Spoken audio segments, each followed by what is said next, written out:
Hello and welcome to the Dark Outsider Channel. I appreciate you being here and spending a few minutes with me while I narrate a new story titled, Mom Used to Be a Huge Prankster. Emphasis on the used to be. If you like this style of narration for these creepypasta no-sleep stories, then make sure you click that thumbs up button for me, and also don't forget to subscribe if you would like to hear more and become part of the Dark Outsider community. And without further ado, let's begin the story. My mom used to be a huge prankster, with emphasis on the used to be. She's slowed down since turning 50. Not that she's boring now, far from it, but she's less dedicated to pranking me or anyone else as she was years ago.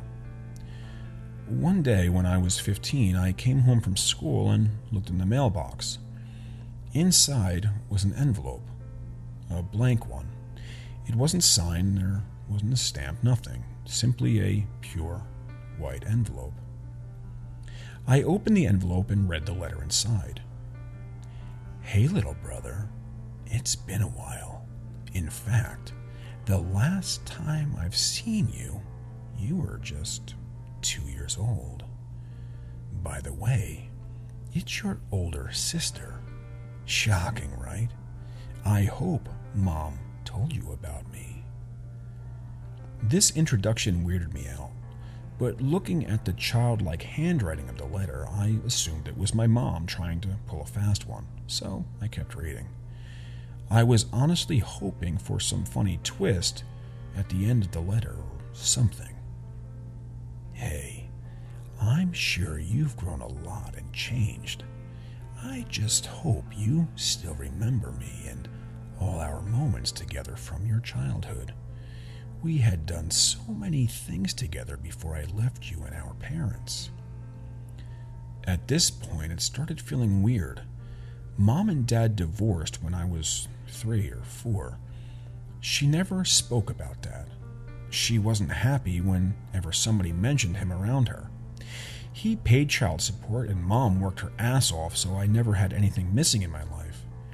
I thought Mom was pulling one of those darker pranks she'd do every once in a while, like pretending she broke both her legs one time before springing up into dance just before I lost my shit.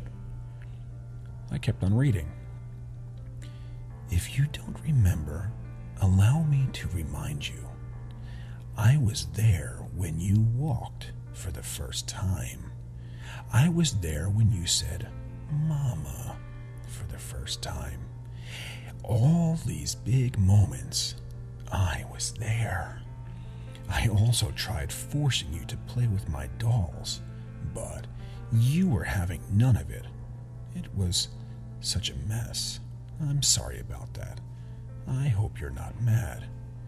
Anyway, little bro, I'm glad to say that I finally know where you're living, and the new house looks gorgeous. Believe me, I'm dying to see you all again. See you soon. I love you, Eva. There wasn't even a joke at the end of it, just a weird, old letter about some crap that made no sense. I felt disappointed in my mother's comical abilities for the first and only time at that moment. Walking inside, I heard Mom in our kitchen. She was talking on the phone. She smiled and waved at me once she saw me come in. I waited for her to finish the call. Once she did, I dropped the letter onto the table and said, "Ha ha, very funny, Mom, had me dying over that thing." "Huh? What's that?" she asked, seemingly genuinely unaware of the letter's existence. "You wrote this letter, didn't you? What was it about my sister, Eva? You're creative, Mom, that's for sure," I said, walking out of the kitchen. "What?" she questioned, genuine surprise in her tone. "Come on, Ma, cut the act. You wrote this thing, didn't you?" I said, turning to face her once more. "No, I didn't." She picked up the letter and started reading it. Her eyes widened with genuine fear, and she started mumbling to herself. "Mom?" I said. She just stood there, clutching at that piece of paper, mumbling to herself. Her eyes were wandering wildly across the text. "Mom," I called again. She was in a trance of sorts, completely fixated on the letter. "Mom, are you all right?" She mumbled something, slowly shifting her eyes to me. "Huh, I can't understand what you're... Eva, my little girl. My poor little girl, the fire. What the hell, Mom? My girl. She died when you were 3. She died in a fire." It hit me, a whole whirlwind of emotions that I couldn't even fully comprehend. My mom grabbed her phone once again and started dialing something. I just stood there, trying to digest what I had just learned. It was so strange. There was a moment of doubt. I thought once again my mom was just playing a trick on me, a prank, and then she said it. "Get your stuff. We're going to Grandma's." It finally sank in. I tried asking, but Mom had no clue what this whole situation was about. She didn't know where the letter came from. She kept saying she felt like we just had to get out, a feeling she described as having a cold hand clutch at her heart and press on it again and again.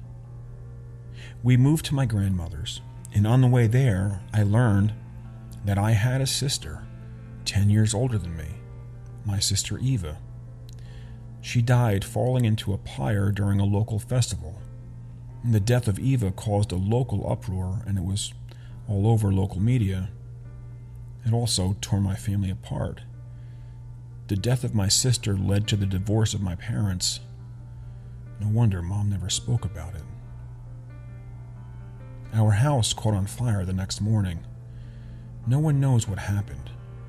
I do remember hearing one of the neighbors talking to my mom about it at some point. He swore he saw a girl silhouette running around the house, moving about in a fit of pure rage the night we left. Hey, thanks so much for spending this few minutes with me while I narrated that story. I really hope you enjoyed it. If you did, do me a favor and hit that thumbs up button for me. I'd really appreciate that. It helps out the channel as I'm trying to grow it. And if you're not already subscribed and you like what I'm doing here, then do me a favor and also hit that subscribe button. I really appreciate that. And thanks. And I will see you on the next video. Until then, stay dark, everyone.